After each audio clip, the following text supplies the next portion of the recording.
भाजप पक्षाने डावलल्याने कुमुद अंकाराम यांनी शिवसेना एकनाथ शिंदे गटाकडून उमेदवारी अर्ज भरला होता। त्यानंतर अर्ज माघारी घ्यायला लावण्यासाठी शुक्रवारी आमदार देवेंद्र कोठे स्वतः आले आणि अर्ज माघारी घ्यायला लावला। कुमुद अंकाराम या माझ्या आत्या आहेत, त्यांना भाजपकडून उमेदवारी देण्यात मी कमी पडलो। मात्र मुख्यमंत्री देवेंद्र फडणवीस व पालकमंत्री जयकुमार गोरे यांनी आदेश दिल्यामुळे आत्याला अर्ज मागे घ्यायला लावला असून मुख्यमंत्री देवेंद्र फडणवीस यांनी सोलापूरसाठी मोठे कार्य करायचे नियोजन केले आहे। कोठे परिवारालाही ताकद दिली आहे। अशा वेळी उमेदवारी न मिळाल्याचा राग धरून आमच्या आत्याने दुसऱ्या पक्षाकडून उमेदवारी अर्ज भरणे चुकीचे होते। याबाबत त्यांच्याशी बोलून विष्णुपंत कोठे यांच्या आदरासाठी उमेदवारी अर्ज मागे घेण्याची विनंती केली, ती त्यांनी ऐकल्याचे आमदार देवेंद्र कोठे म्हणाले। स्वतः मुख्यमंत्री देवेंद्र फडणवीस व पालकमंत्री जयकुमार गोरे यांनी त्यांना चांगली संधी देण्याचे आश्वासन दिले आहे, त्यामुळे त्यांची नाराजी संपली आहे। आता त्या पक्षाच्या अधिकृत उमेदवाराला विजयी करण्यासाठी हिरीने प्रचार करणार आहेत। अधिकृत उमेदवाराच्या विजयात त्यांचा सिंहाचा वाटा असेल अशी खात्री आमदार देवेंद्र कोठे यांनी दिली। तसेच जे पक्ष उभारून बंडखोरी करण्याचा विचार करत आहेत त्यांचीही समजूत काढण्यात येईल असे त्यांनी सांगितले। उमेदवारीसाठी विचार करावा म्हणून मी ज्यांची नावे दिली होती त्यातील अनेकांची नावे कापलेली आहेत, त्यामुळे माझ्यासह सगळ्यांनाच फटका बसला आहे असे सांगत आमदार देवेंद्र कोठे यांनी त्यांच्या विरोधात केल्या जात असलेल्या प्रचाराला उत्तर दिले। मुख्यमंत्री देवेंद्र फडणवीस साहेब व पालकमंत्री जयकुमार गोरे भाऊ यांच्या सूचनेवरनं मी माझी आत्या असलेल्या कुमुद अंकाराम यांना विनंती केली की फडणवीस साहेब आपल्या पाठीशी इतक्या भक्कमपणे उभं राहत असताना आपल्याकडनं कुठलीही चुकीची कृती व्हायला नको। वास्तविक पाहता त्यांच्यावरनं आमच्याकडून झालेला हा अन्याय आहे की त्यांना उमेदवारी मिळवून देण्यात आम्ही कमी पडलो, परंतु पक्षाने ज्यांचे प्रवेश घेतले त्या बहुतांश सगळ्या लोकांना संधी देण्याचा प्रयत्न केला, अनेकांना संधी मिळाली। त्या ज्या प्रभाग क्रमांक 3 मध्ये इच्छुक होत्या त्या ठिकाणी प्रयत्न झाला, परंतु संधी देता आलं नाही। ती वस्तुस्थिती त्यांना समजून सांगितली। कुटुंबाच्या विनंतीला प्रेमापोटी त्यांनी मान्य करून आज विड्रॉ केलेला आहे।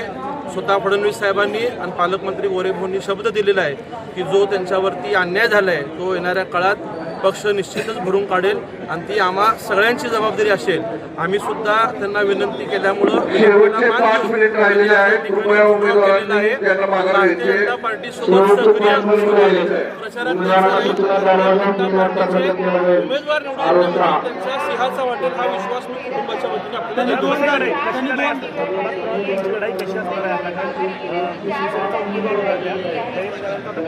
प्रभाग क्रमांक 1 ते 4 शेवटचे 5 मिनिटं राहिलेले आहेत। निवडणूक अधिकारी क्रमांक 1 याच्या कक्षामध्ये उपस्थित राहायचं आहे। प्रचंड मताने निवडून येण्यासाठी त्यांचा सिंहाचा वाटा असेल इतका मी दादा महापालिकेची निवडणूक पाहिली गेली तर अनेक भाजपाच्या निष्ठावंतांनी जे आहे ते बंडखोरी केल्याचं पाहायला मिळालं, बंड देखील केली ते कुठेतरी बंड थांबवण्यात आलेलं आहे का, काय सांग?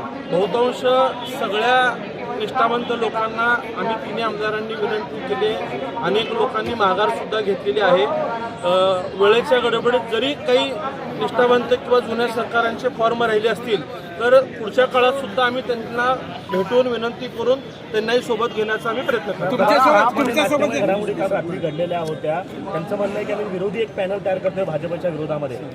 प्रभाग क्रमांक 5 ते तुमच्यासोबत ते भाजपमध्ये प्रवेश केले होते आणि त्यांना तिकीट मिळाले, समोरच्याला मिळालं असं त्यांचा आरोप आहे की तुम्ही 5:30 वाजता एबी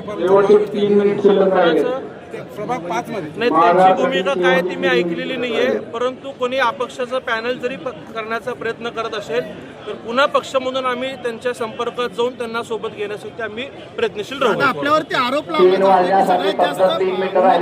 आपण घेतलेले आहेत आणि प्रभाग क्रमांक 1 ते 4 मध्ये निष्ठावंतांना जे इच्छुक उमेदवार आपली उमेदवारी माघारी घेणार आहेत सह अनेकांचे तिकीट कट झालेले आहेत। माझ्या मतदारसंघात सुद्धा जी काही नावं मी दिलेली होती, जी पक्षाला वाटली बदल करावीशी ती पक्षाने बदल केली, हा प्रत्येकाच्या मतदारसंघात झालेला आहे। काही नावं आमदारांच्या आणि शहराध्यक्षांच्या समन्वयाने झालेत, तर काही नावं ही प्रदेशांनी घेतलेले आहेत। धक्का सगळ्यांनाच कमी जास्त प्रमाणात बसलेला आहे, परंतु पक्षाचा निर्णय हा अंतिम असतो। पक्षाने ज्यांना उमेदवारी दिलेली आहे त्या सगळ्यांचं आम्ही कमळ चिन्ह प्राधान्य ठेवून काम करू।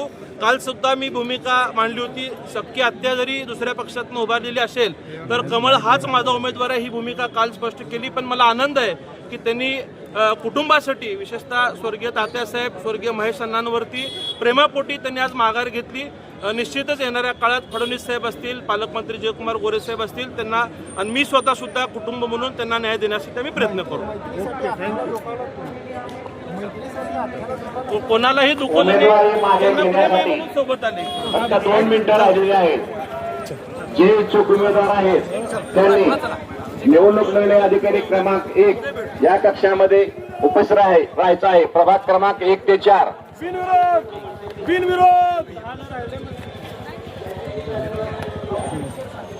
शेवटचा 1 मिनिट शिल्लक राहिला.